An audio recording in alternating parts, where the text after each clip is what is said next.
Welcome back to our channel, and for today's vlog nga guys, ito ang inihanda kong main course ay pork silog na may kasamang side dish. Yan, ensaladang pipino, kamatis at sibuyas. Madali lang naman gawin itong pork silog guys, Pinoy na Pinoy, para tayong nasa atin lang dyan sa Pinas. So, sunny side up ang ating itlog, tapos itong pork, syempre dapat ay luto ng maayos at timplado ng maayos. At ito namang ating fried rice ay easy lang kasi garlic fried rice ang flavor ng ating rice para tamang-tama sa ating pork silog. Ayan. Na-miss ko din ang kumain ng ganitong dish, kaya gagawa na lang tayo. Pagka ganito dito sa Canada, gumagawa na lang tayo dahil sanay naman tayo magluto sa Pinas, so kayang-kaya natin yan. Ito nga palang side dish natin, itong sibuyas, kamatis at pipino, ay magandang kombinasyon dahil ito ay mayaman sa vitamin at antioxidants also. Na ang kamatis, alam naman natin na sagana sa lycopene yan guys, at makapangyarihang antioxidant. Nakakapagpababa ng tsansa na magkaroon ka ng sakit sa puso. Ito naman pipino ay mataas sa tubig at saka sa fiber. So mainam ito kung kahit nga pipino lang ang kainin mo, maiwasan ang dehydration o kaya naman ang constipation. Yan, nakapagpapababa din ng blood pressure. Ito naman sibuyas ito pala ay mayaman sa vitamin C. Alam nyo ba na nung mga bata kami guys, ang father at mother ko ay mahilig kumain ng sibuyas na Tagalog, yung maliliit na kulay pula.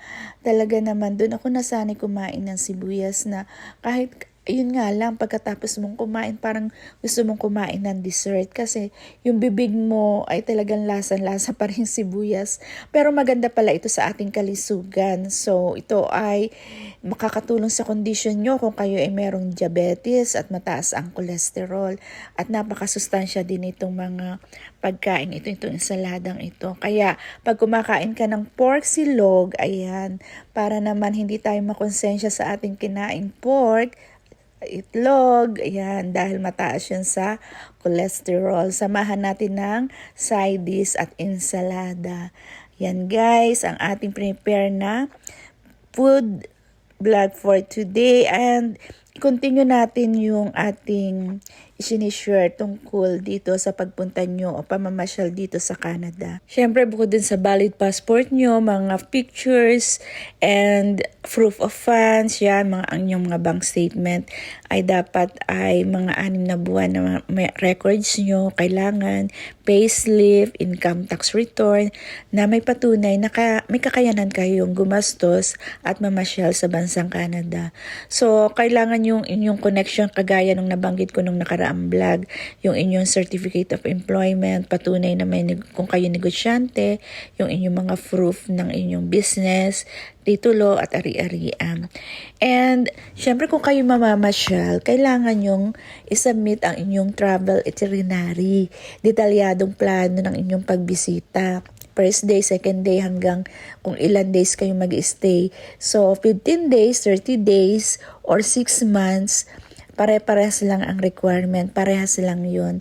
And kabilang dito ang inyong flight reservation guys and hotel bookings. May mga requirements din katulad ng letter of invitation from your friends, from your kamag-anak na nandito sa Canada, na katunayan na kayo ay iniimbita na pumunta dito at mag-visit. Kung kayo na may mamamasyal, syempre yun nga travel of itinerary. And kailangan nyo din ng medical exam kung kayo mag-stay ng 6 months kasi dapat ay maganda inyong kalusugan kasi mahal dito kung wala kayong health insurance, mahal ang gastos. And then, police clearance for background check-up. Kailangan po yan. And mabilis ang pag-a-apply kung kayo ay mag-a-apply sa digital na paraan sa IRCC portal. Yan guys. Hope nakatulong ako ang impormasyon na to sa mga gustong mamasyal at bumisita dito sa Canada. Siyempre, isusumitin nyo ang inyong application kasama na ang application fee na nagkakahalaga ng $100.